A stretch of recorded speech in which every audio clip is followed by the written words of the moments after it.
Alors, je ne sais pas si vous connaissez le livre La ferme aux animaux de George Orwell. On va parler de la Bible dans quelques instants, mais juste avant, est-ce que vous connaissez le livre de George Orwell, La ferme aux animaux? Si vous ne l'avez pas lu, en quelques mots, le pitch de ce livre, c'est quoi? C'est qu'une ferme remplie d'animaux se dit qu'ils sont traités de façon injuste et qu'ils se disent que s'ils prenaient le pouvoir, eh bien dans ce cas-là, il y aurait un système qui serait beaucoup plus juste. Donc, leur plan est simple. Il faut virer le fermier. Et c'est ce qu'ils vont faire. Ils vont faire fuir le fermier qui va partir et les animaux vont se retrouver seuls et organiser un système comme ça, qu'il se veut plus juste. Du moins, en tout cas, au début. Parce que rapidement, eh bien, ça va mal partir, et puis ils vont créer un système totalitaire. Avec cette phrase qui est peut-être célèbre, peut-être vous la connaissez, qui est dit que les cochons, parce que c'est eux qui dirigent, les cochons sont aussi égaux que les autres, non, sont égaux comme les autres, voire un peu plus. Une formulation un peu de ce type, où en fait, on voit que même dans le fait qu'ils sont égaux, certains sont plus égaux que d'autres. Dans le livre que nous allons étudier, le passage que nous allons étudier le passage du psaume 23. Ce psaume qui est connu comme le psaume du berger, du bon berger. Et c'est pour ça que David a notamment introduit avec un passage qui parle aussi du berger, comme ça s'ancre bien ses pensées. De ce dimanche, on aura étudié ce qu'est le bon berger. Et en fait, cette histoire, pourquoi est-ce que je parle de la ferme aux animaux? C'est qu'en fait, George Orwell a créé quelque chose de génial. C'est qu'en fait, grâce à lui, aucune ferme n'est contrôlée par des animaux. C'est vraiment génial, hein. Vraiment, il a eu beaucoup de succès, George Orwell, parce que tous les animaux se sont dit, c'est pas une bonne idée. Soit c'était pour ça, soit c'était pour illustrer le fait que l'homme, derrière ces animaux, eh bien, l'homme, s'il veut prendre le contrôle, lui, de sa vie, de son organisation, en fait, ça risque de glisser, de dégénérer, de faire quelque chose de mal. Et en fait, le psaume 23 nous montre une chose, c'est que seul, si on y va par nos propres chemins, on se perd. Mais par contre, si on suit le bon berger, eh bien là, par contre, on est gardé. Le bon berger prend soin de nous. Alors le psaume 23 est super connu, hein, il a inspiré beaucoup de livres, beaucoup de films, beaucoup de fois on le retrouve cité, et c'est normal. C'est un psaume magnifique qui raconte la grâce de Dieu, la confiance inébranlable que nous pouvons avoir en lui, que l'on soit jeune, que l'on soit vieux, que l'on soit dans un confort ou dans une détresse. On peut s'appuyer sur ce psaume pour être réconforté. Le psaume 23, on va le lire tout de suite. Psaume 23, et je vais lire dans la version Colombe, c'est celle qui s'affiche juste ici. Il est connu, peut-être certains le connaissent par cœur. Et j'ai essayé de le prendre dans la version Colombe, c'est la version où on connaît le plus. Psaume de David, l'Éternel est mon berger. Je ne manquerai de rien. Il me fait reposer dans de verts pâturages. Il me dirige près des eaux paisibles. Il restaure mon âme. Il me conduit dans les sentiers de la justice à cause de son nom. Quand je marche dans la vallée de l'ombre de la mort, je ne crains aucun mal, car tu es avec moi. Ta houlette et ton bâton, voilà mon réconfort. Tu dresses devant moi une table en face de mes adversaires. Tu oins d'huile ma tête et ma coupe déborde. Oui, le bonheur et la grâce m'accompagneront tous les jours de ma vie, et je reviendrai dans la maison de l'Éternel pour la durée de mes jours. Voici le psaume qu'on va étudier ce matin. Alors, je vais répéter en boucle une phrase. Hein. C'est celle-ci. Dieu est le berger qui prend soin de nous. Dieu est le berger qui prend soin de nous. Et pour étudier ce passage, on va le découper en 3 points. Premièrement, c'est écouter le roi berger. Deuxièmement, suivre le Dieu berger. Et troisièmement, appliquer le psaume 23 à ma vie. Alors, premier point, écouter le roi berger. Il se trouve que l'auteur de ce psaume, c'est dit en verset 1, c'est David. Et David, c'est le roi d'Israël. Mais avant d'être roi, eh bien, il était berger, proche de Bethléem, et il s'occupait des moutons de son père.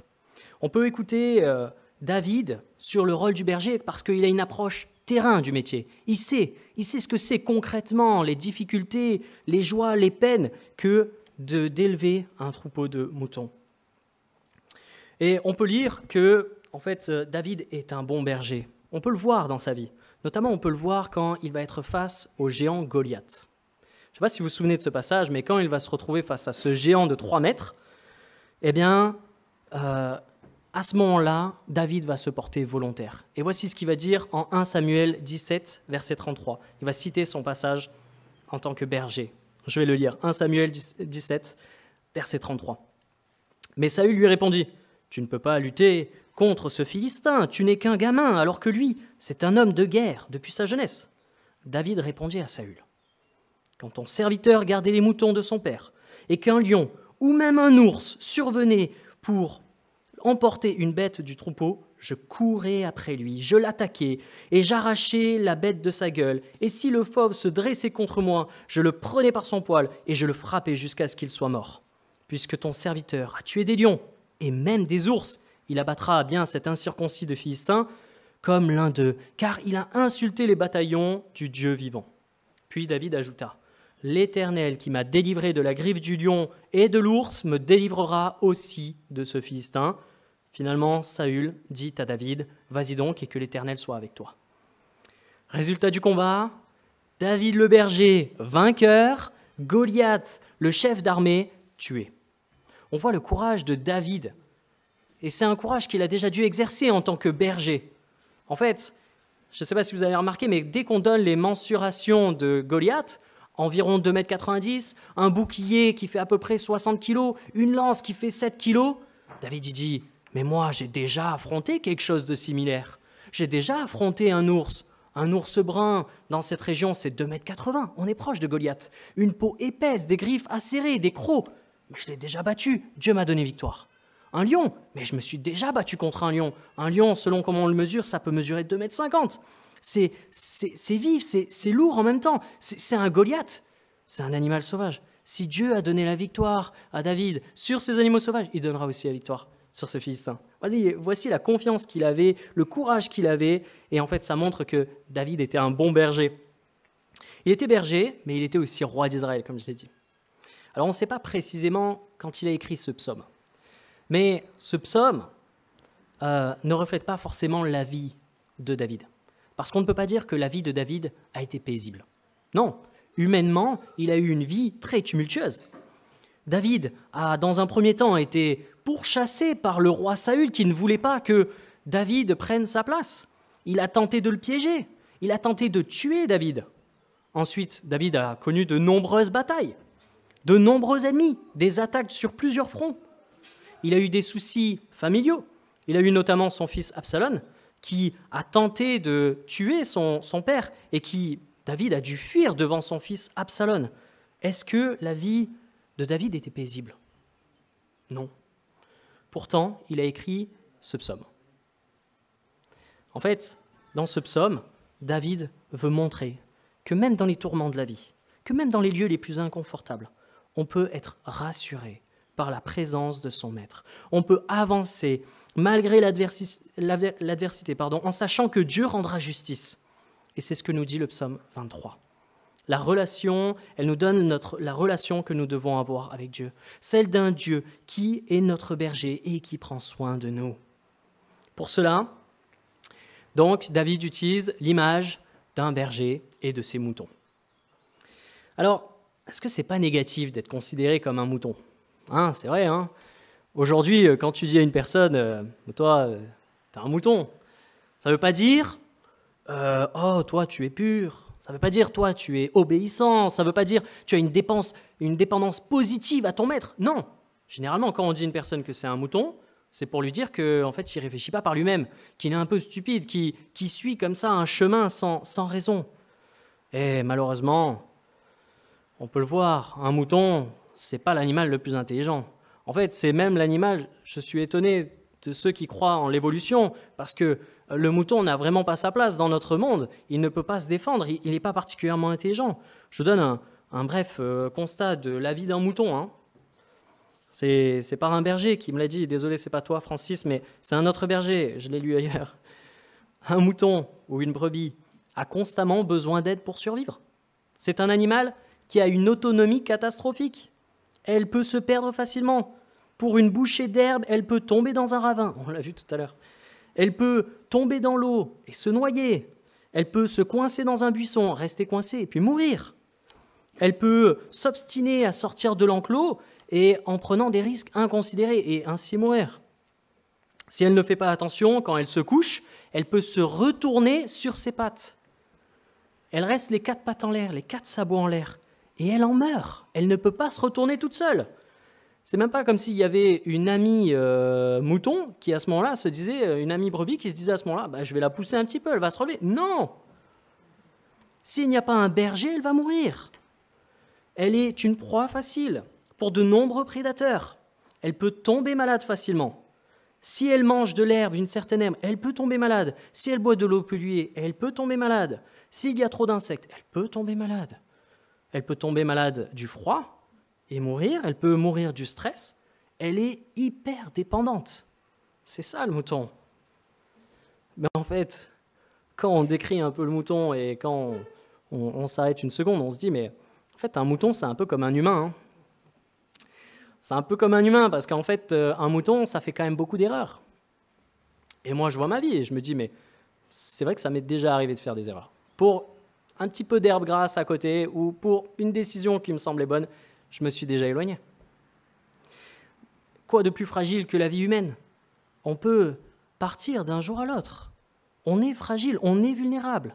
Et ça, c'est notamment dû à cause de notre péché. Le péché qui a envahi notre terre, qui a contaminé notre terre, et qui, à cause de ce péché qui est dans ma vie, que je pratique tous les jours, même si je ne le veux pas, eh bien, je prends de mauvaises décisions. Le péché, eh bien, m'a affaibli. Et on pourrait se dire, oui, mais il suffirait de ne pas avoir de péché, puis là, on prendrait que les bonnes décisions. Mais regardons Adam et Ève. Même là, ils ont pris une mauvaise décision. Non, dans les deux cas, en fait, pourquoi est-ce qu'on pourrait être identifié à un mouton? C'est qu'en fait, un mouton doit suivre le bon maître. Voilà, c'est à ça que en fait, le psaume veut se référer. C'est qu'on doit suivre le bon maître. Parce qu'il est une chose, c'est qu'un troupeau, même bon, s'il a un mauvais berger, le troupeau ne survivra pas. Le troupeau n'est pas suffisamment autonome pour améliorer sa condition. En fait, si le berger est mauvais, eh bien, le troupeau ira mal. Et c'est la même chose pour nous en tant qu'humains. Si on suit le mauvais maître, si on se confie en la mauvaise personne, eh bien nous aussi nous nous égarons, nous aussi nous nous trompons. D'où le deuxième point, suivre le bon berger. Maintenant qu'on a vu qu'il fallait écouter David, parce qu'il avait de l'expérience, suivons le bon berger. Et je vais reprendre ce psaume verset par verset. Premièrement, il est dit que l'Éternel est mon berger, que je ne manquerai de rien. Et là, je cite un passage de Luther qui m'a encouragé. Il dit que d'autres noms de Dieu, tels que Seigneur, tels que Créateur, Roi, inspirent toujours une sorte de crainte. Mais il n'en est pas de même du mot berger, qu'il suffit d'entendre pour éprouver confiance, consolation et sécurité. C'est vrai, Dieu a plusieurs titres, mais celui de berger est réconfortant, particulièrement réconfortant. Parce que pour exercer ce métier, il ne faut pas seulement du courage. On l'a vu avec David, il était courageux. Mais il faut aussi de la patience. Il faut aussi de la grâce pour cet animal qui va demander tellement d'attention. Mais n'est-ce pas la patience que Dieu nous donne et nous accorde pour nous accompagner tout au long de notre vie? Dieu est toujours là. Pourtant, nous continuons à prendre de mauvaises décisions, à nous perdre, à nous rouler sur le dos, en proie à tous les dangers. Mais Dieu, dans sa patience, nous relève, nous conduit, nous ramène près de lui. Alors oui, nous pouvons affirmer comme David, « Je ne manquerai de rien ». Le chrétien peut affirmer « Je ne manquerai de rien ». Mais rappelons-nous que c'est une phrase générale, c'est une affirmation sur la vie en général. Ça veut pas dire qu'à certains moments, on va jamais manquer. Non, il y a des moments où on va manquer, il y a des moments où on va passer par des moments difficiles. Mais à la fin de notre vie, on pourra dire « j'ai manqué de rien ». Ou même en tant que chrétien, aujourd'hui, on peut dire « je manquerai de rien ». Bien sûr, il va y avoir des difficultés, il va y avoir des manquements, mais je manquerai de rien. Même le meilleur des bergers conduit son troupeau. Et en conduisant ce troupeau, parfois, il n'y a plus d'herbe ici, il doit se déplacer. Forcément, l'animal a un peu faim à ce moment-là. Ouais, mais ça va arriver. Il va le diriger vers quelque chose de meilleur, un endroit qui est plus sûr, qui est meilleur pour lui. Donc, je manquerai de rien, c'est une phrase qu'on peut dire. Mais bien sûr, ça n'est pas une vérité à chaque instant. Ne croyons pas que le Seigneur nous promet le ciel dès aujourd'hui sur terre. Non, il nous y conduit. Deuxième verset. Il me fait reposer dans de verts pâturages. Il me dirige près des eaux paisibles. Alors, n'est-ce pas les besoins primaires? Nourriture, manger, boire et la sécurité, un lieu paisible où dormir. Eh bien, c'est ce que le divin berger nous donne. Je lis Jésus en Matthieu chapitre 6, versets 31 à 34. Voici ce qui est dit. Matthieu 6, 31 à 34. « Ne vous inquiétez donc pas et ne dites pas « Que mangerons-nous » ou « Que boirons-nous » ou « Avec quoi nous habillerons-nous » Toutes ces choses, les païens s'en préoccupent sans cesse. Mais votre Père, qui est aux cieux, sait que vous en avez besoin. Faites donc du royaume de Dieu et de ce qui est juste à ses yeux votre priorité, votre préoccupation première. Et toutes ces choses vous seront données en plus. Ne vous inquiétez pas pour le lendemain se souciera de lui-même. À chaque jour suffit sa peine. Quand David écrit ces lignes, on peut imaginer qu'il se rappelle de son travail de berger, où il était compliqué de faire reposer sans cesse le bétail dans tel ou tel vert pâturage. Non, ce n'était pas facile, surtout à l'endroit où il se trouvait. Mais pourtant, il affirme ici la confiance qu'il a en Dieu, dans le fait que Dieu, ce n'est pas un simple berger, c'est le divin berger. C'est celui qui sait toutes choses, qui dirige toutes choses, qui a le pouvoir sur toutes choses. Dieu est le berger qui prend soin de nous. D'où cette affirmation. Il me fait reposer dans le vert pâturage. Verset 3. Il restaure mon âme. Il me conduit dans les sentiers de la justice à cause de son nom. On reconnaît un bon berger à sa réputation. À cette réputation de ne pas perdre les animaux et de faire grossir son cheptel. C'est comme ça qu'on reconnaît un bon berger. Ce passage nous dit qu'à cause de la réputation de Dieu, nous pouvons avoir confiance en lui. C'est un gage de qualité incroyable. C'est comme une entreprise qui nous dit si elle vend tel produit, c'est qu'elle met en jeu sa réputation et du coup, vous pouvez avoir confiance. Si Dieu nous dit, à cause de mon nom, je vais vous restaurer, je vais vous conduire dans les sentiers de la justice, nous pouvons avoir confiance. Dieu s'engage à le faire. Puisque nous sommes dans la famille de Dieu, nous pouvons avoir cette certitude parce qu'il engage son nom. Verset 4. « Quand je marche dans la vallée de l'ombre de la mort, je ne crains aucun mal car tu es avec moi. Ta houlette et ton bâton, voilà mon réconfort. » Alors premièrement, première chose sur ce passage, c'est qu'il n'est pas dit « si un jour il m'arrive de marcher dans la vallée de l'ombre de la mort, ta-da-da-da-da ». Non, il ne dit pas « si un jour ». Il dit « quand ». Quand je marche. Ainsi, ce n'est pas une hypothèse qu'un jour nous marcherons dans la vallée de l'ombre de la mort. C'est une certitude. Vivre une vie sans épreuve, ce n'est pas possible sur terre. Le péché a tout contaminé, l'injustice est sur terre. Un jour, nous rejoindrons Christ au ciel, et dans ce cas-là, à ce moment-là, la justice sera rétablie, et il n'y aura plus de soucis. Mais en attendant, nous allons traverser des vallées. Alors une vallée, pourquoi est-ce qu'un berger s'y aventure? Pourquoi est-ce qu'il s'y avance? Eh bien, il s'y avance parce que, en fait, de l'autre côté, il y a certainement quelque chose de meilleur. Il n'y va pas juste pour le plaisir d'aller dans cette vallée dangereuse où il peut y avoir des prédateurs, où il peut y avoir des tempêtes qui s'engouffrent, etc. Non, il y va parce qu'en vue de quelque chose de mieux.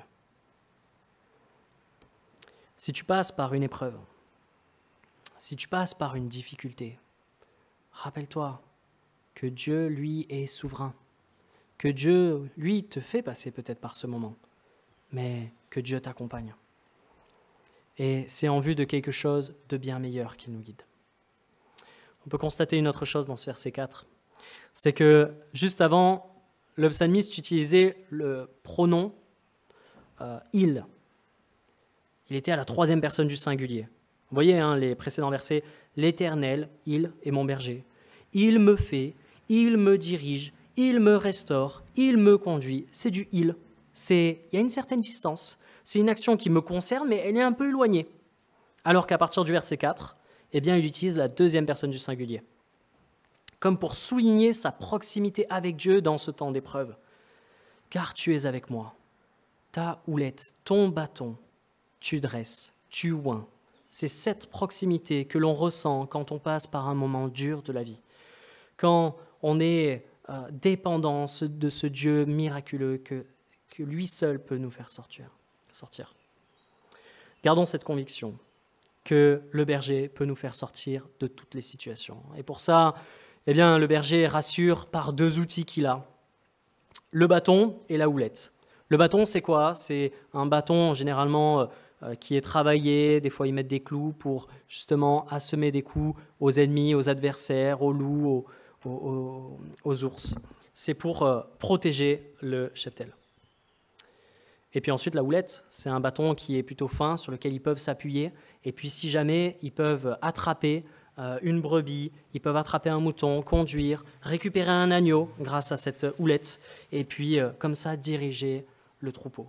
Et en fait, il y a un berger, donc je lisais son témoignage, il disait que la présence effectivement du berger rassurait les moutons, mais la présence du berger avec ces 2 outils était particulièrement relaxante pour les moutons. Parce qu'il se savait à ce moment-là protégé.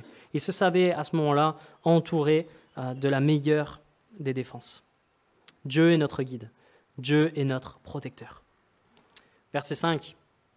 Tu dresses devant moi une table, en face de mes adversaires.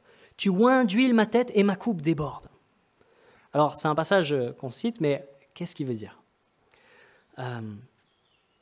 Donc, jusqu'à présent, David, pour l'instant, a parlé de l'image d'un mouton et de son berger, mais parfois il fait des allusions à sa propre vie ou à des situations de vie habituelles. Il ne s'arrête pas exclusivement à cette image du mouton et du berger. Et donc là, à ce moment-là, il semblerait qu'il cite une scène qui est habituelle à l'époque, c'est celle d'un roi et de seigneurs qui sont en dessous de lui, des vassaux. C'est ce que nous dit notamment la version la Summer. Et dans ces moments-là, le roi invitait les différents seigneurs à sa table, il les conviait tous, il partageait un repas, c'était un moment de joie, un moment de fête, et puis il arrivait qu'il honore quelqu'un, un seigneur en particulier. C'était un privilège, et tout le monde ne le recevait pas. Et là, il semblerait qu'on fait allusion à cette table qui est dressée par le roi et où un serviteur est privilégié et on oint d'huile sa tête. Pourquoi est-ce qu'il est en face de ses adversaires? C'est parce qu'en fait, c'est des rivaux, les adversaires en face. C'est des personnes qui ont d'autres royaumes, qui sont proches de lui, etc., et qui jalousent peut-être celui-ci. Mais, eh bien, à ce moment-là, celui-ci de seigneur est mis à l'honneur, d'une telle façon qu'il oint d'huile sa tête et sa coupe déborde. Il y a une exagération dans le geste. Il y a une volonté de montrer la bénédiction divine. Il y a cette volonté de joie de mettre à l'honneur. Ça nous montre 2 choses. Premièrement, c'est que Dieu nous accueille. Vous avez vu, tu dresses devant moi une table. C'est le Seigneur, c'est Dieu qui dresse, c'est le berger qui dresse une table. Et puis ensuite, tu oins d'huile ma tête. Cette huile symbolisait son alliance. Et puis ça montre que, en plus de nous accueillir à sa table, il nous accueille aussi dans sa bénédiction, dans son salut. Dieu nous accorde aussi son alliance. Et verset 6. Oui, le bonheur et la grâce m'accompagneront tous les jours de ma vie, et je reviendrai dans la maison de l'Éternel pour la durée de mes jours. En conclusion, l'auteur affirme que le bonheur et la grâce l'accompagneront. C'est même un terme où il est dit « me poursuivront ». C'est comme si un ennemi généralement poursuit quelqu'un. Il n'accompagne pas. De même, la grâce, généralement, elle ne poursuit pas, elle l'accompagne. Eh bien là, littéralement, ce texte dirait le bonheur et la grâce me poursuivront. Ils resteront avec moi. Et vous savez, il y a un bon berger, effectivement, il peut y avoir de bons bergers, mais là, on parle du divin berger. Et si on est avec le divin berger, c'est parce qu'il nous accueille dans sa famille. Je vous lis Jean chapitre 10, où Jésus va plus loin que seulement dire qu'il est le bon berger, il accomplit la promesse. Jean chapitre 10, c'est un passage magnifique, verset 11. « Moi, je suis le bon berger. Le bon berger donne sa vie pour ses brebis. Celui qui n'est pas le berger, qui n'est pas le propriétaire des brebis, mais que l'on paye pour le garder, se sauve, lui, dès qu'il voit venir le loup, et il abandonne les brebis. Alors le loup se précipite sur elle. Il s'empare de quelques-unes et disperse le troupeau. Cet homme agit ainsi parce qu'il est payé pour faire ce travail et qu'il n'a aucun souci des brebis. Moi, je suis le bon berger. Je connais mes brebis et mes brebis me connaissent. Tout comme le Père me connaît et que je connais le Père, je donne ma vie pour mes brebis. J'ai encore d'autres brebis qui ne sont pas dans cet enclos. Celles-là aussi, il faut que je les amène. Elles écouteront ma voix. Ainsi, il n'y aura plus qu'un seul troupeau avec un seul berger. Si le Père m'aime, c'est parce que je donne ma vie, mais ensuite je la reprendrai. En effet, personne ne peut m'ôter la vie. Je la donne de mon propre gré. J'ai le pouvoir de la donner et de la reprendre. Tel est l'ordre que j'ai reçu de mon Père. Jésus est en train de dire qu'il est le bon berger parce que c'est lui le propriétaire et c'est lui-même qui descend et qui rassemble son troupeau. Il ne confie pas la tâche à quelqu'un d'autre. C'est lui-même qui le fait. Jésus a littéralement donné sa vie pour sauver ses brebis. Il est venu sur terre avec un plan, celui de mourir sur une croix pour payer nos fautes. Dans ce passage, on voit l'insistance de Jésus. Ce n'est pas quelqu'un d'autre qui m'ôte la vie, c'est moi qui la donne. Jésus refusait que l'on pense que ce sont les Juifs qui l'ont tué par leur science, par leur intelligence.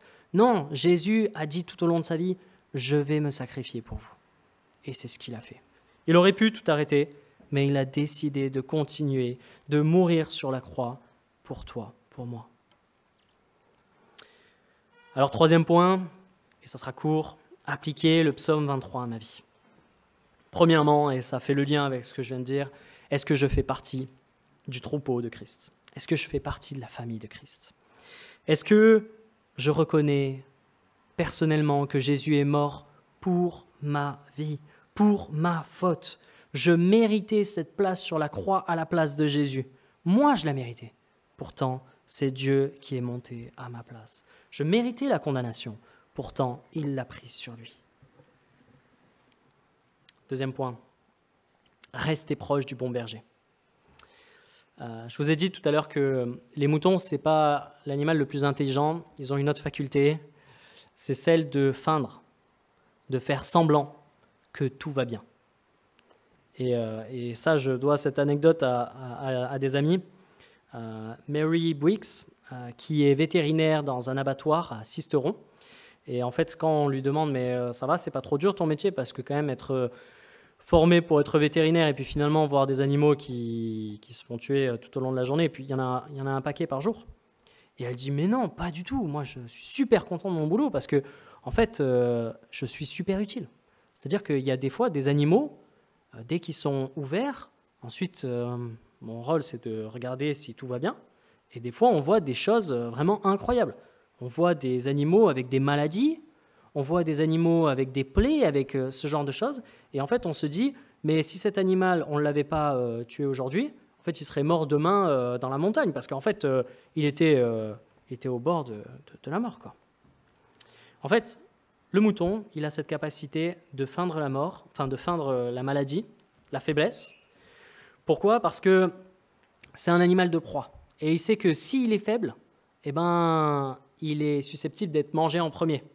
Donc, pas bête, mais bon, quand même, c'est embêtant parce que du coup, on ne peut pas bien les soigner, quoi. Donc, il fait ça pour éviter d'être attaqué le premier. Sauf que s'il venait voir le berger, s'il montrait qu'il a mal à la patte, qu'il a un tel problème, eh bien, en fait, il serait soigné. D'où l'importance de ne pas cacher ses problèmes.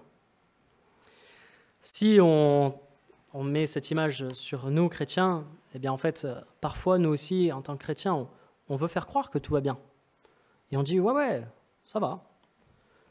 Ouais, ça va. Et en fait, ça ne va pas du tout. Et au lieu de venir voir un frère, au lieu de venir voir une sœur, au lieu de venir voir les anciens de l'Église ou d'autres personnes en disant, j'ai vraiment besoin qu'on prie pour moi pour ce problème. Au lieu de ça, on dit, ouais, ça va. Et puis en fait, malheureusement, on meurt spirituellement seul. Et ça, c'est terrible. Non, faisons mieux que les moutons qui se laissent, qui imitent que tout va bien. Osons venir auprès du bon berger. Osons venir auprès de Dieu en lui disant humblement nos fautes, en lui disant, en confessant, en lui disant humblement nos peines, nos difficultés. Et Dieu, lui, prendra soin de nous. Conclusion, ne faisons pas une révolution, ne virons pas le berger, ça ne sert à rien, on se perdrait. Au contraire, dirigeons-nous vers le bon berger, celui qui prend soin de nous. C'est lui le meilleur guide, c'est lui qui peut nous diriger au bon endroit, c'est lui qui nous bénit et qui nous accompagne tous les jours de notre vie. Alors je vais lire à nouveau ce psaume. En conclusion, l'Éternel est mon berger. Je ne manquerai de rien. Il me fait reposer dans de verts pâturages. Il me dirige près des eaux paisibles. Il restaure mon âme. Il me conduit dans les sentiers de la justice à cause de son nom. Quand je marche dans la vallée de l'ombre de la mort, je ne crains aucun mal, car tu es avec moi. Ta houlette et ton bâton, voilà mon réconfort. Tu dresses devant moi une table, en face de mes adversaires. Tu oins d'huile ma tête, et ma coupe déborde. Oui, le bonheur et la grâce m'accompagneront tous les jours de ma vie, et je reviendrai dans la maison de l'Éternel pour la durée de mes jours.